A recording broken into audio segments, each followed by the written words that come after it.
Okay, we're ready. Okay. Good afternoon. How are you doing, Erin? Hi, I'm doing well, Marcia. How are you? Pretty good. So we're Good. going to do what's usually an informal interview, but we really Yep. want to hear from you because you're wanting to be reappointed to HARB. That's right. So the first question is, why are you wanting to continue with HARB? Why? Maybe the question is why not? Well, yeah, that could be too. Yeah, let's frame it in a yeah. positive way. Well, my husband and I have lived in the city for quite some time, probably 20, I'm guessing, I think probably about 25 years. And it's just a community that I want to continue to support. I've always loved historic buildings and all the history and architecture that are associated with that. We have so many great resources in our city, and it just seemed like a really great fit for me to do that. So, this is going to be my third term. So I've been on the board for 10 years and have just, I've seen it change a lot. I've seen the city change, populations change, but want to continue to support that in as much as I can. And that's where I'd like to put my time. Great. And I'm going to turn it over to my fellow council members. We have Johanny Cepeda-Freitas here and also Wes Butler. So, Johanny? Well, Erin, hi, and welcome. Hi. Thank you Thank for you. your service, dedication, and wanting to go for your for a reappointment. Thank you. What are some of the more difficult issues HARB has encountered, and what did you and the board do to try to resolve these issues? Okay. Well, I was kind of ready for that question. If you don't mind, I'm going to kind of put it more into present tense because I think these are the kind of things that we just continue to kind of work through. We've been a fairly small board for quite some time, and I know we did reduce the requirements of the board, I think, from 11 to 9. Just fact check me, Amy, if I've done anything wrong there. Yep. And so the board has to, we're a volunteer board. We have to wear a lot of hats, but I think actually one of the biggest things is just making sure that we're trying to be as consistent as we can, like with our committees. We've got policy committees. I'm part of the education committee, which can be really challenging to try to find the time and get the strategy developed for all of that. And populations change, audience change. So I think it's making sure that our message stays consistent. That's been, I think, just really an ongoing challenge that we have. And I'm not saying that we've overcome it, but I think as a board, we try to really put as much work and time into trying to at least keep those extra, efforts and initiatives as alive as possible. We put a lot of work into the city website a couple of years ago, and also our policy committee had helped develop a financial hardship policy too. So I think it just continues to be kind of ongoing as our board is small, and we continue to try to make sure that our policies are up to date, that the board stays educated, and we try to get some community engagement as well. That's part one. Part two is we have a pretty significant backlog on our violations. It's nobody's fault. It's just kind of the nature of how things are. I think COVID probably accelerated a lot of that as folks looked at their home and the investment in their home and wanted to make some changes and updates to that. And I think, as we look at how we manage what our current violation list is, in addition to a backlog that I know Amy kind of continues to add to. She goes out, we go out on site visits, and there's just kind of a world of issues and situations that we see that kind of go along with that. So I think it's trying to find an effective way to try to get up to date on what our violations are, and then trying to find a way that we can manage that. So I'm not saying that we've conquered that or overcome that, but I think we've got a plan in place with the help of our current board chair, Nigel Walker. I think we're going to put a little more tactical sort of steps to try to get some control over that by visiting properties, getting an update on where all of our what the latest status is on properties, and then beginning to put a little bit more teeth to our violation and citing process. So other than what you've mentioned, what other recommendations do you have for this body to help deal with the backlog? Well, I'm actually not really sure what we can do, but it does oftentimes come back to just the resources that we have to be able to help. I mean, I think you'll find that our board, puts really gives a lot of time, to the board and to the effort that the HARB does. We're limited in what we can do. We're also limited in our ability to enforce those, other than through the formal process of reviewing applications, trying to understand what kind of corrections and how to communicate that to our to our applicants. But in many ways, it really is like trying to find and staff the office in a way that is better than it's been in the past. I know when I came before City Council, I'm going to think maybe 2 years ago, it might have been right before the pandemic. Johanna, you had some very specific questions about that, and we had I had worked with Dave Paris and with Amy to develop a job description. Unfortunately, it didn't get into the budget last year, but I'm optimistic that maybe now that we're out of Act 47, there might be some potential for that. I realize we can look back and say, oh, there's all these reasons why things happen. I don't want to necessarily look back. I just want to kind of look at present day, understand what we may need to support the office, even if it's an additional person or it's someone else that can help with some enforcement. The issue becomes like when there's a violation, we've had meetings that are all violations. They're not new applications for someone coming to want to do some work. We're addressing violations. It's really kind of understanding, what those next steps are and be able to put some like real-time efforts, some timely efforts, not just like a couple of months down the road or, when staff might have time to do that. I think it's just really important to make sure that we look at enforcement. That was a big part of what this job description was including, the one that we wasn't able to get into the budget. And I think it's really important to make sure that we look at city staff to make sure that office is supported properly. And I think you say that at a very good time, because obviously we're getting ready to go into the budget. Yep, absolutely. And I've also seen, as I've spoken to property owners that own properties in the historic district, their frustration with getting violations, but also trying to get permits. There's a delay all around, according to what I understand, because obviously we know that Amy is one person, and her department is overworked. Yes, I have spoken about this in the past. So you have property owners who are like very frustrated. I know one in particular who said waiting, I think 9 months to get a permit to paint, but yet still getting violations for peeling paint. And he's like, how do I make this work? But anyway, he figured it out. My point is that's one of who knows how many, right? That might be trying to deal with their violations, but might be waiting for permitting to maybe tackle. I don't know. I'm not aware of a situation where someone's had to wait that degree of time. But certainly when we see violations, Amy notifies the property owner in as timely a way that she can.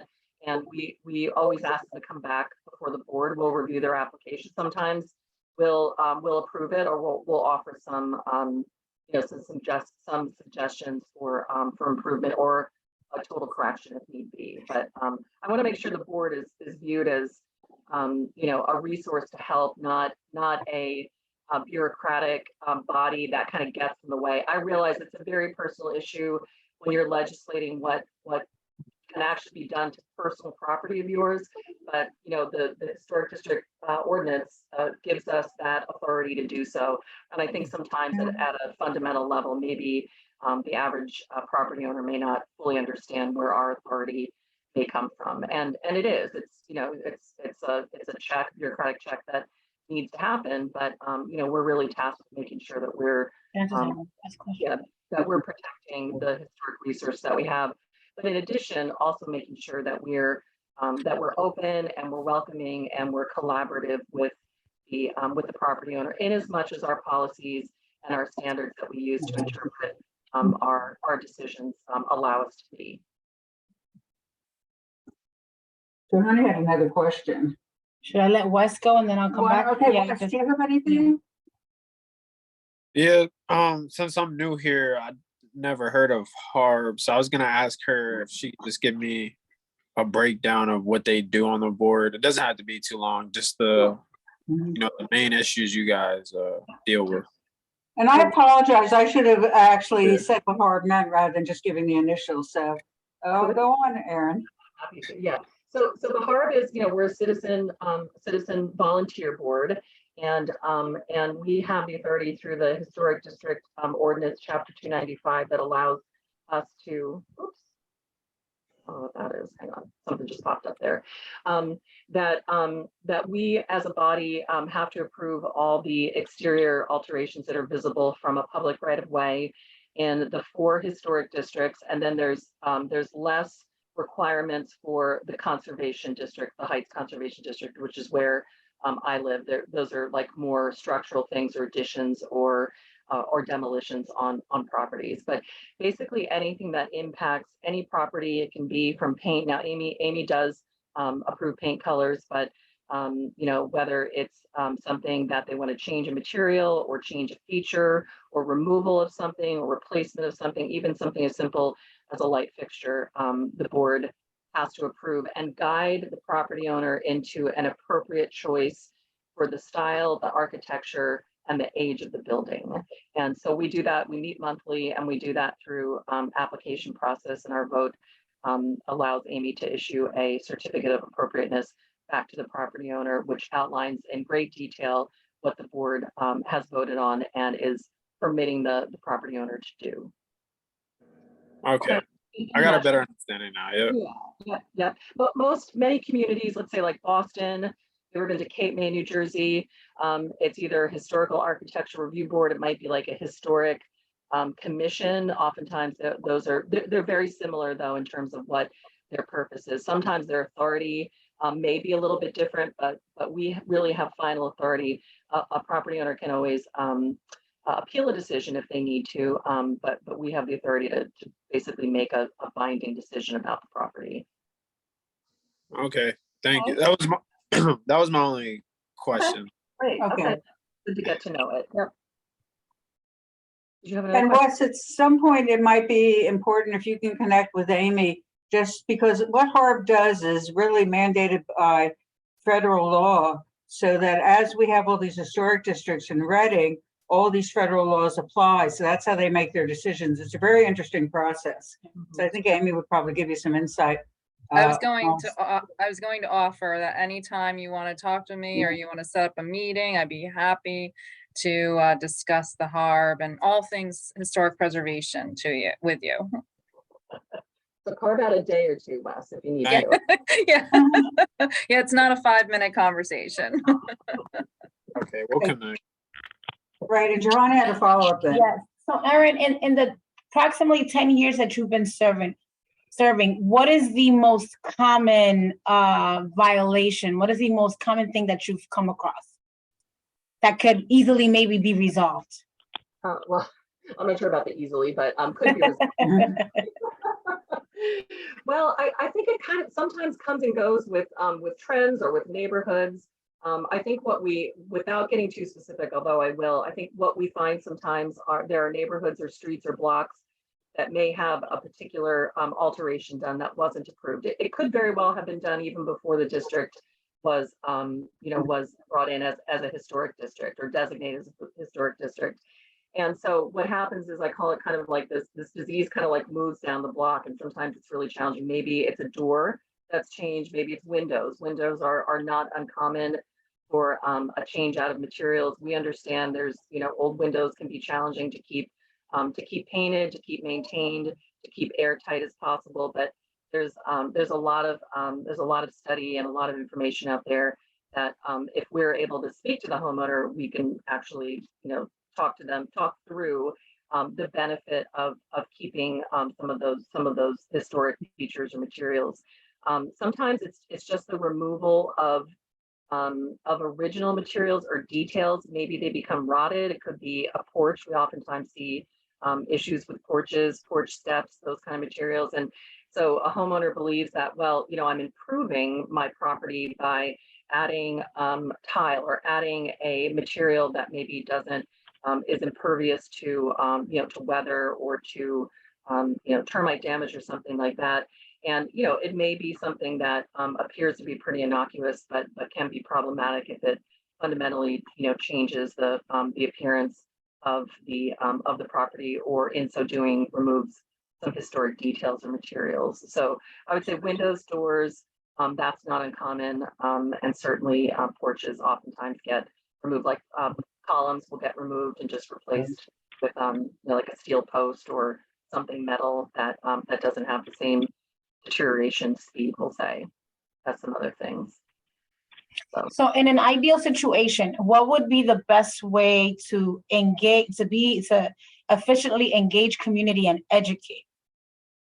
Well, I think it is important to get into the community. I would say that probably as a HARB, we haven't done a really consistent job with that.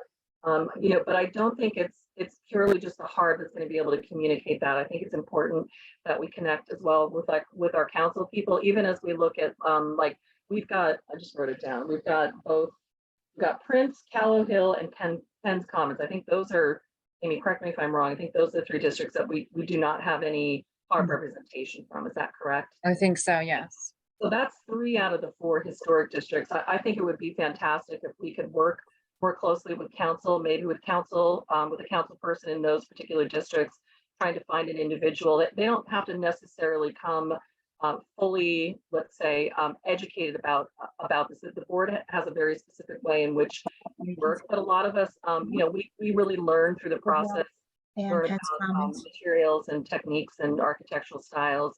But we just need someone who's really willing to make that kind of commitment and really sees the value of what historic preservation brings to their property, their block, their city, their community.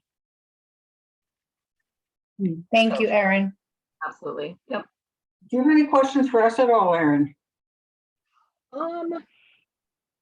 I would just leave you with the same challenge that I talked about before, which is, really trying to find a way to prioritize, better staffing in the Historic Preservation Office.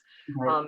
And maybe it's not just, okay, we just add a body and then we just do more work. Maybe it really is looking at how that work is, is structured and how these positions will really help to engage. Like I said, we've got a serious violation issue. That would obviously be the first thing that would have to be worked through after the board has been through all of understanding what the status of our current violations are. But I think it's, just really looking at making sure that we've got some, we've got tactical parts of being able to get through that, but maybe there is also some level of community engagement with that as well, and education in conjunction with what the board is able to do. Yeah, and thank you very much. I think this has been a good learning experience for us. Obviously, we have some timely issues that involve HARB, so it is good that at least people are aware that we have historic districts in Reading and there's certain guidelines, even though they become difficult, they are still there. So they're there for a reason, right? Exactly. And thanks to council for supporting us, and as much as you're able to do, and we look forward to to even more of that and better engagement as we go forward. Great. And so our process is we'll bring your name before council at our next meeting, which is on the 12th, for your reappointment. Okay, very good. And thank you for your service, Erin. Appreciate you. Appreciate the work that you do. Okay, appreciate the opportunity. Thank you. Have a good night. All right, bye-bye. Bye-bye. And so, Erin, how you doing? Good evening. How are you? Yes, I'm doing well.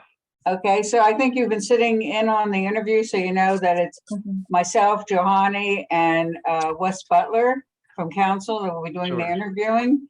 And we'll be just sharing it, a very informal process. This is for a reappointment. So starting out with my question is why you're interested in staying on board with HARB.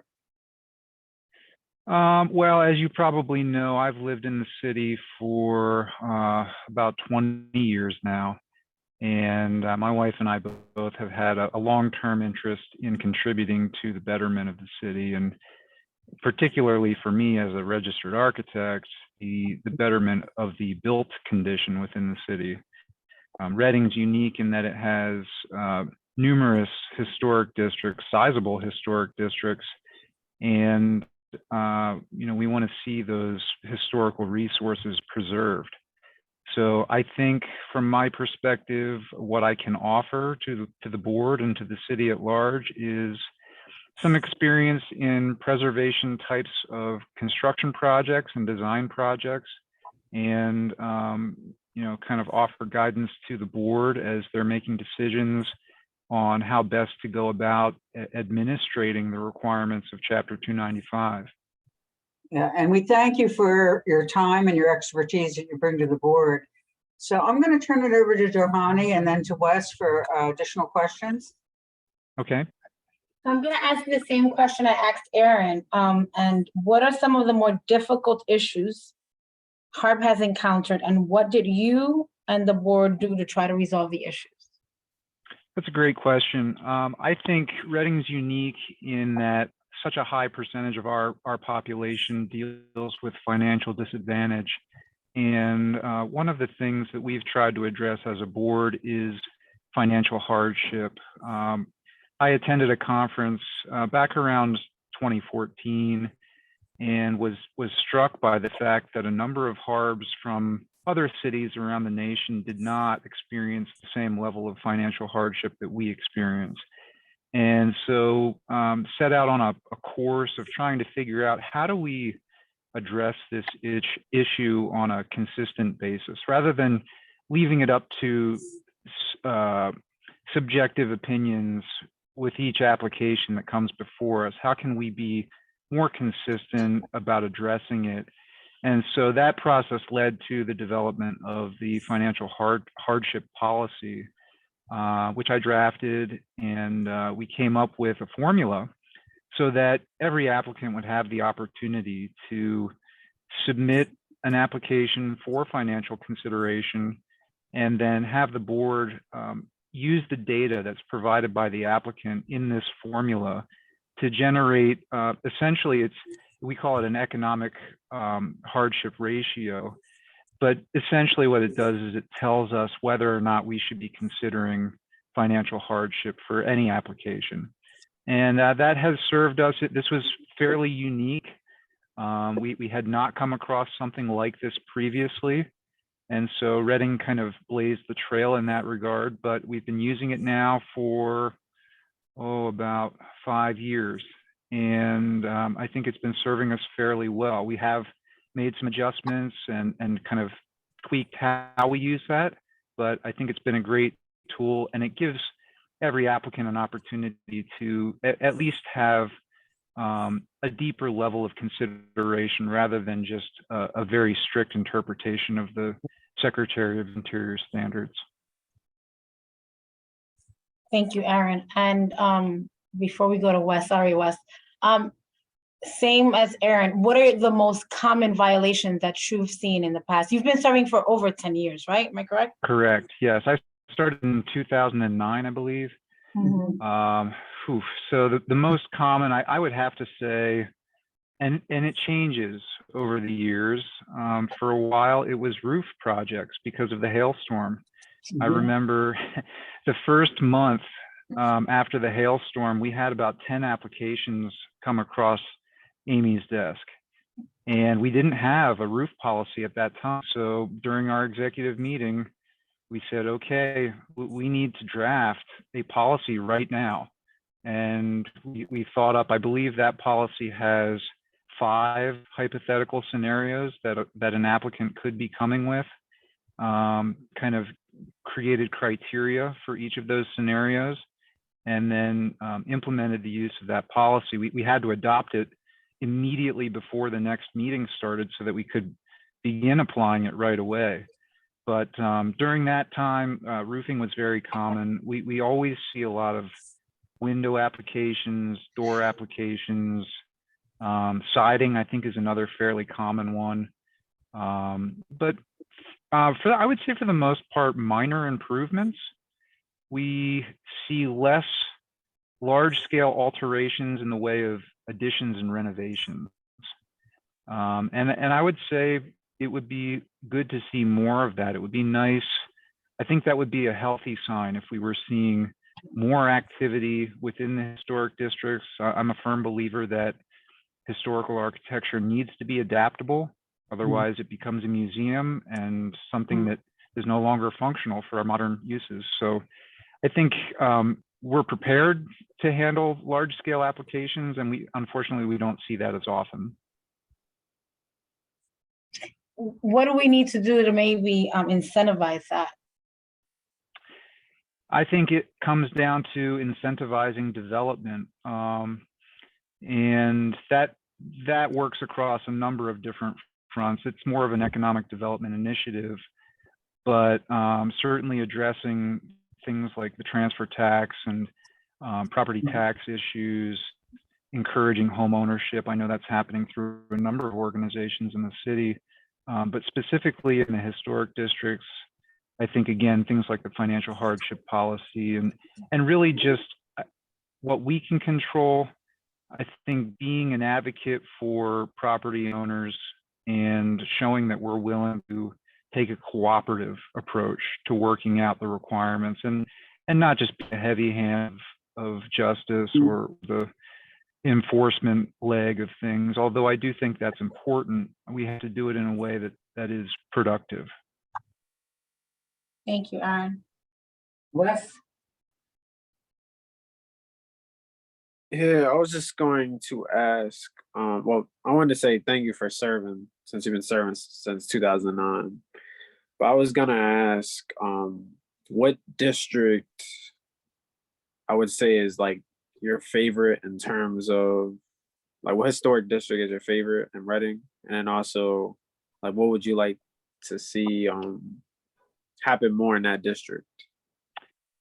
Well, this will be hard to give an unbiased answer. I live in the Center Park Historic District, so I'm going to say Center Park. That being said, and I will say also to give kudos to some of our other members and the wonderful people who live in my neighborhood. I think the Center Park Historic District nonprofit does an excellent job of promoting activities and within the neighborhood, and to see more community groups grow up or spring out of these neighborhoods districts, I think would be a healthy sign. I think that would help to promote what's happening in those districts. But I will say, I think the single most important historic district that we need to focus our attention on as a city would be the Callow Hill district, and specifically Fifth and Penn. The center of our city, I would, is probably at the top 5 major issues that we need to address. I think in the last several decades, Reading's done a great job operating at either end of the downtown area, but the central core has been somewhat neglected, and I think we need to fix that if we want to see a resurgence of economic activity in our downtown center. And I really appreciate that comment, Aaron, and also your perspective on different ways of using, how can I say it, modern tools to be able to address architect. My concern about Penn Street is that you really can't tell it's a historic district because either there's been places that did their changes before the historic district was in place, people that are ignoring the rules, not cooperating with HARB, and it just goes on and on. And I don't know whether we want to prioritize where we focus our attention with enforcement, where we get our best investment. But it seems to me like Penn Street is one area that really has a possibility of resurgence, but needs a lot more as far as getting it back to the way a historic district should look. This is my I would agree with that. I would agree with that, Marcia. And I think when we start to see projects on a larger scale, for example, the Alvernia project, where a new owner is coming in and investing large sums of money in their project, we'll start to see more of that return to the historic character. It's when we have tenants moving in and out every several months and changing mine or changing some light fixtures, you really don't see an appreciable effect from those kinds of improvements. And so I think, again, it's the whole package. It's that economic development effort as a whole that's really going to bring that kind of restoration to the downtown. Yeah, and offline, I'll be speaking with Amy. I have a couple questions of things that I think are well-intended have occurred downtown, but I'm not sure they've gone through the hard process. So, and it may be being caught in the backlog and such, but it's very visible. And it's not that the people don't have good intentions. It's just, I'm not sure they've gone through the process. Yeah, and it's hard for us to police those. I know our board, I don't know if other boards do this, but we make an effort to actually get out and do inspect board members and follow-up inspections for applications that have already come through the system. Right. But we're constantly fielding complaints. And one thing I know one of the questions that was asked later in Ms. Wells' interview was what could be done to help bolster the efforts.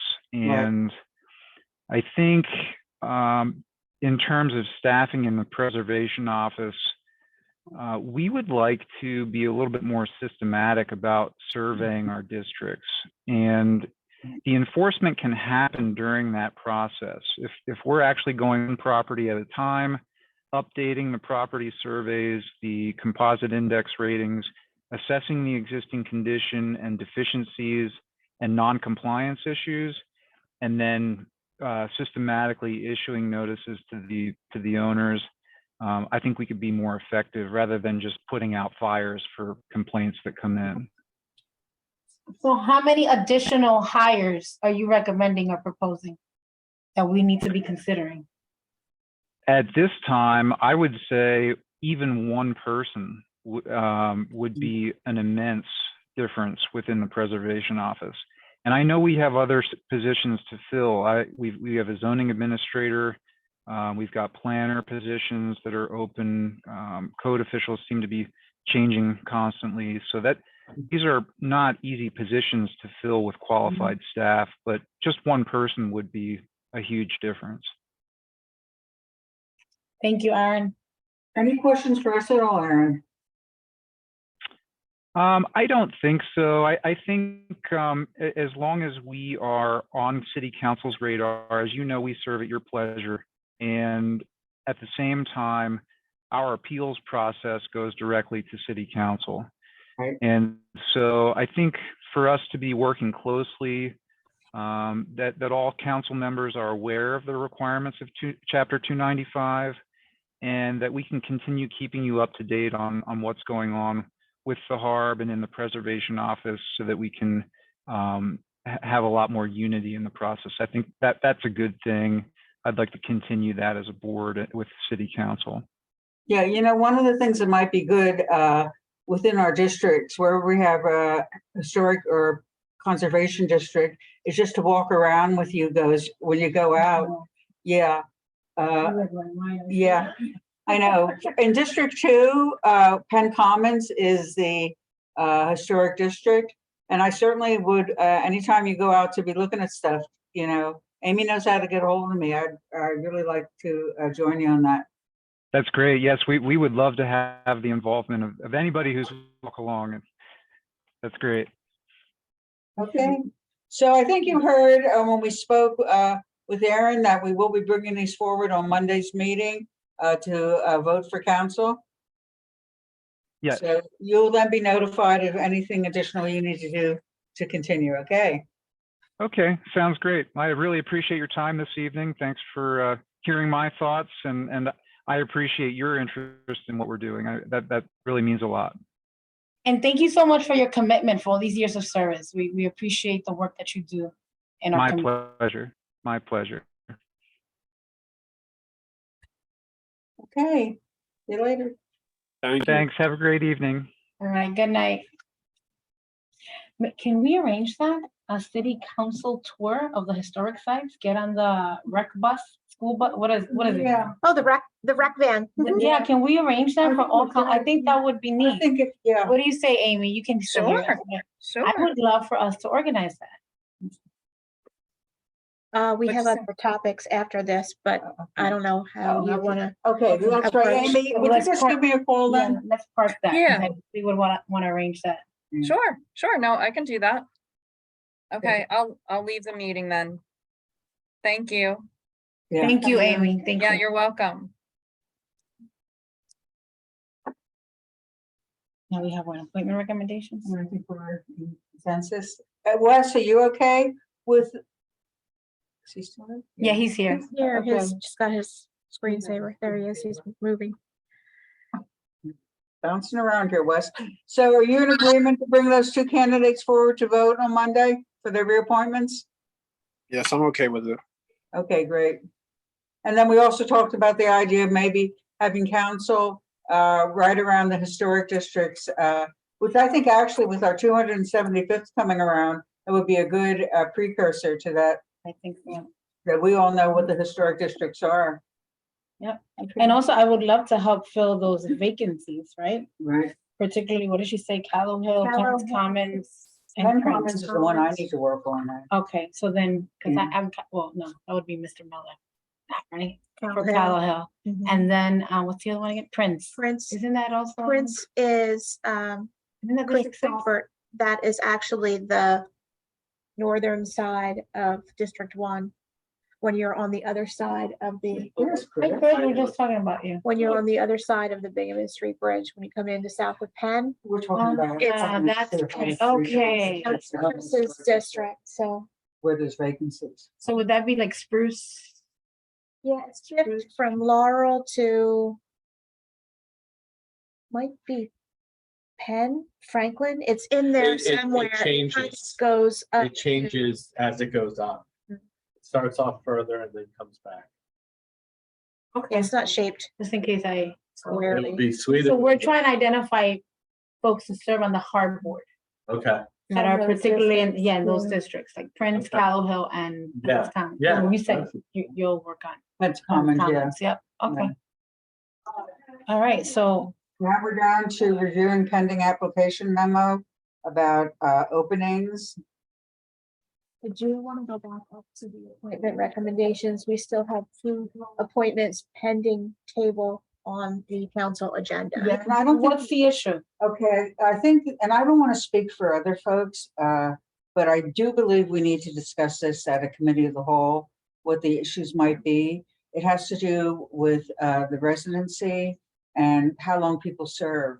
But it's just something that since the bodies agreed to table it, I would rather have them discuss it than just be you and I discussing it here. So we Oh, should, maybe we need some, and I know we have like 3 items on our agenda, we followed by executive session, but we have to discuss it. We Exactly, can't 'cause we keep prolong it. tabling it. Yeah, And I'm at the point now that I don't know that I'm. and years of supposed to- service, I mean, we just interviewed 2 people who've been Right. over decades, so. Right. And we got the issue clarified. There is, and it's not on the agenda, but I did want to bring it up. You know how we did the conflict of interest when we looked at the ARP grants? Mhm. I'm wondering if it's just going to be protocol that could be followed by all the boards, authorities, and commissions, that they sign off on the conflict of interest, Wow. just to have that process. Does that not happen? I'm not sure that it does. Are you aware of whether? Do you mean that? Everyone that serves on a board, authority, commission, do they sign off like a statement of conflict of interest? Well, I was or- thinking more individual things like, and it came up when we were talking about the planning commission, where there's certain people that may have conflicts, and so they can't vote, and they do say they're abstaining. But just if they could sign off saying, you know, the way we did with the Right, ARP things right, and have it right. be consistent then. I would be comfortable if that was gonna be happening, Yeah, just sure. move ahead then, and I agree, that should happen across the board, I mean, Yeah, every board I authority. thought and it was a commission. good practice that we started, and yeah. And you know, another thing, I don't know if you saw my email, you probably did, but you know, like when you emailed regarding ARPA and the statement about diversity, inclusion and Yeah. equity, Oh, yeah, that should be adopted across the board as well. I would like to know what the cities is, Right, yeah, I right, agree. and also like, even with boards, authorities and commissions, something for us Well, to, and you that's know, later on in the. is it on here? I'm sorry. Yeah, that's Oh, okay, and we can myself. skip ahead, the diversity training that we were working on with HR for Mhm. boards, authorities and commission members. Mhm. Ken said that he is working with Mitch, the webmaster, and they are doing some visual editing of a video. They've developed the script, and the next step is then combining the audio with the visual. So he and IT are working forward, you know, on that. So that's Yeah. in process. And I think after the diversity training is then when you go back to all the board authorities and commissions, let them know what is meant by a diversity and equity statement and have them each work on that. Because that's a guiding principle, and certainly the city should have one, and it should be on our website. And I'm not sure if I would look for it, and someone might be able to help me with it, where it's located. Because you're right, asking the ARPA folks to do it if we don't have anything visible for the city. Right. Yeah, It should be like our citywide, yeah, part of, if it's a citywide, then Mhm. it gets implemented across. Yeah. I don't and think, it's most probably if it's anywhere, it's the statement that's on all of our employment advertising. I don't know that it goes any deeper than that at Right. this point, and that would be something that would go through the administration. Yeah. okay. Yeah, but again, it's a good dialogue to have, and this is how it gets started, you know, as you look at one thing and then it sort of evolves into. Especially if we're also doing training for, right? Because it's not just diversity training for board authorities and commission members. I would assume that the same goes for staff, Mhm. that these are part of like ongoing Yeah, staff training. for does employees. have, we have, depending on what your responsibilities are, we have, and B's going through some of them right now. It's a third-party contractor that has videos that you watch and then answer questions. Right. And then if you pass, then HR gets notified that you Oh, earned your I like that. certificate for a specific class. Yeah, And Oh, so, great. that's kind of how staff goes through, and diversity, equity, you know, that is one, at least one. It might be Right. multiple. But it's applicable to everyone. So that's Yeah. for every everyone, employee. yeah, that's how, one of the levels of training that I received. I Yeah. didn't realize that. That's great. Yeah, I was looking through the resources that I've been familiar with, and most of them are more applicable to social service. But there is, the one side I did find talked about how every organization could develop. And so when you look at, for instance, with HARB and equity, that goes into, if people have a property that they can't afford to do what's in compliance, that's where the hardship fund comes in. Right. Because they may want to do it, but you know, equity is that the dollars just don't stretch that far. And would, so what we're gonna discuss today, the RTAP, or RE, Retap. RETAP, would be applicable also for properties in the historic district? Yeah. Yeah, I believe it. I didn't, Linda knows more about that than I do, but I believe it's every property. Every property, Yeah. okay. Yeah, it's just. So so we it's have- good to communicate to folks. Okay, so we sort of took this out of order, but we do have the list of non-resident servings on board, authorities and commissions. And thank you for getting that together. Yep, Yeah. that's in the packet. It's page 10.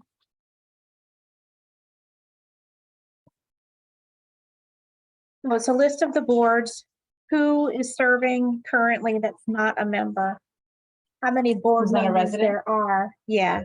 So if you look at the top one, the electrical examining board, those members must all have their master electrical license. And so there are 7 members. Of the 7, 6 are not city residents. I'm so sorry. Where would I see that? Right here.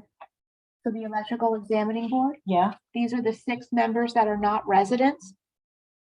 okay. It's a gotcha. 7-member board, and this is why. So these are not, all these that are listed here are not resident. Residents. And then you'll see on the second page of that where it says animal control board, for example, the vacancy is that veterinarian that I bring up all the time. Right.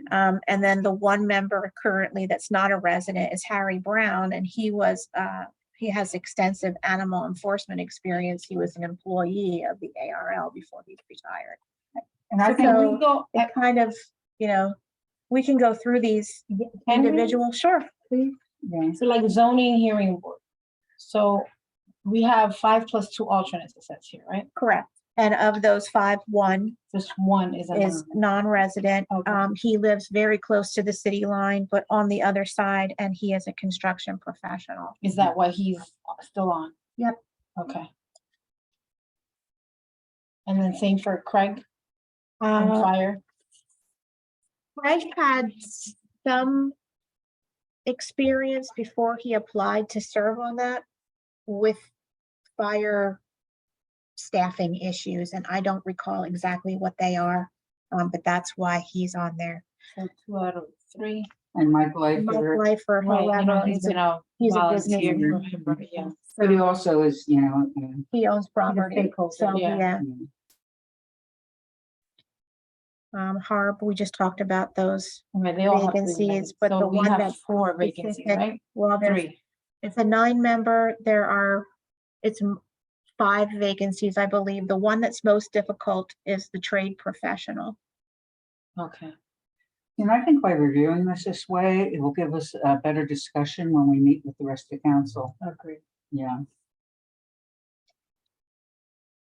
Now we have a line, so we have to fill in 5 vacancies, and out of those 5, 1 has to be a trade professional. So like Harb, yes. Harb, like, so a professional would be someone like Aaron Booth, who's an architect. Except it has to be a building trade, so a a building. plumber, an electrician, an HVAC. We have people you'll see later on who have to have experience in sprinkler systems. And, so it has to be something more building and construction related for this trade professional. And that's so that as Aaron, as they talked about, excuse me while I get this off my screen. Yeah, like 8 minutes. Or less, 7 minutes.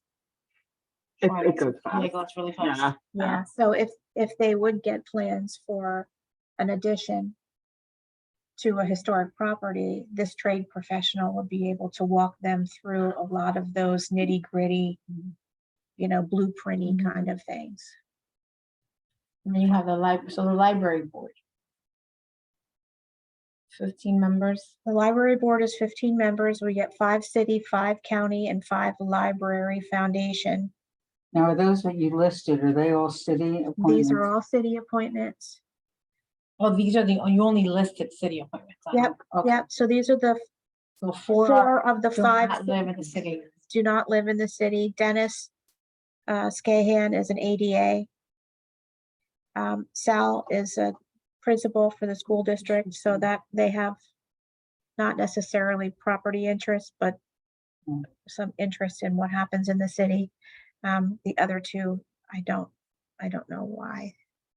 Just maybe because they use this Yeah, we never library. looked through this lens before when we were discussing these, so I think. Yeah, things we have- never interviewed Michael or Michelle. Michelle. Michelle or Patty. Right? Oh, we've interviewed, they've gone through the same process. It's Yeah. just that we never I don't looked know. at I don't- them this way. For some reason, I don't remember. Kind of at one I time. can't remember when I've interviewed who, it's been so many years, but this Yeah. was the first time that we've actually looked at it from this. See, because one thing when someone says something, I always want to be consistent about how Yeah. we're answering and just, Agree. and so this is a very, interesting document. I see the Board of Health. So 5, these 2, Michelle McCosey was interviewed in November of 2021 and Patty Bell in April of 2022. Oh, so So this they were year. recent, yeah. Yeah. No, it's lots of people coming. up, Yeah, Kind yeah. of get lose track. And I see we have a lot of vacancies on the So- equal business opportunity. Yeah. legislative. And so then, how do then we enforce on our end the residency requirement unless it's that they, they have a certain, Well, and I try to do that as part of the vetting process. okay. So that's just something we'll just bring up and be able to Mhm. say, I think part of it is, do we have qualified people in the city that aren't aware that these Right. positions are Well, and open? that's the thing that we struggle with. Yeah. If somebody knows a master electrician or. a Right, Right. for the- That for the is a person, resident. Right, Please encourage okay, them so to- I'm gonna be on the hunt. Yeah, yeah, at Especially least now you know what you're in hunting for. Exactly. specialized positions. Then, so Board of Health, obviously it makes sense. So there are no vacancies in the Board of Health. There is currently 1 alternate vacancy. And that's on these sheets. Yes, that's on these sheets. Okay. And that person also has to have, obviously, a background to serve on this board. One of the board members, and so therefore one of the alternates could be a resident at large. Okay. So no No particular specific particular tie to, okay, background. And then we which have- should be easier to fill then. Yeah. Yeah. So we have building fire code, and obviously also requires, Yeah, these are those trades professionals sense. again, and where your fire system.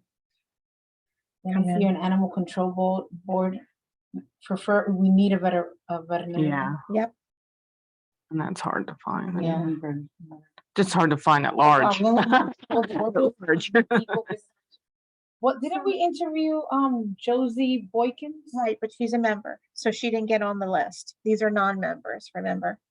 She's a resident. She's a resident. Right. Yes, I'm sorry, I Gotcha, misspoke. gotcha. So, and this board was newly reestablished and was called something else and was Mhm. inactive. And so this is another one that we're trying to get enough people And interested. this is what we're looking for here on the Yep. side. Yep, a minority business owner, a Okay. chamber member, and a procurement professional.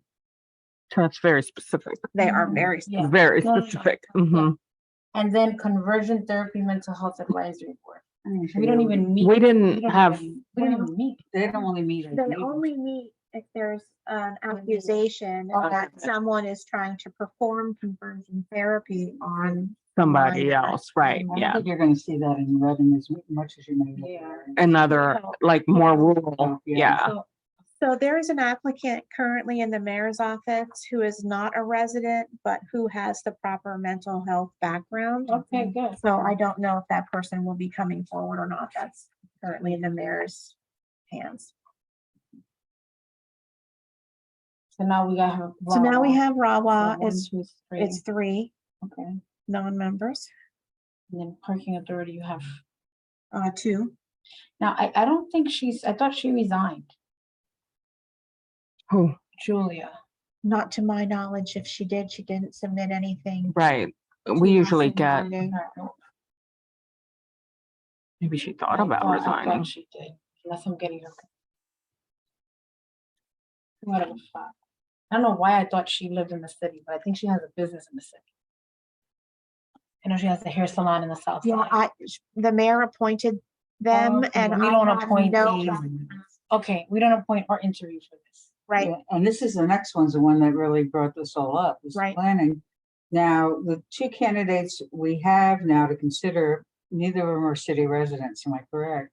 correct. Okay. Dr. Ridley is not on here because he's not been appointed yet, but it's Okay. Lee and Dr. Ridley. So does it require 5 residency, 5 out of the 7 appointed members? So that if we appoint, Requires residency of 5 of the 7, yes. so if we appointed both of them, then we would be out of compliance, am I correct? Correct. We have 3. Yeah, out of Right. the- okay, so that's 7. part of the discussion we need to have. Okay. Okay. This is like putting a puzzle together. Yeah. Yeah, this is great, yeah. This is my Oh, wow. daily reality. Yeah. And then the last This is one great. is just the audit committee. Right, and it makes And, sense. and he's not a resident, but I can't think of anybody more qualified. for Right. that. No, no, no, So, I agree. Okay, so that so was. we had a lot of work to do, gosh. I wonder, is it possible on the city's website that we have, that it's visible about these vacancies, the same?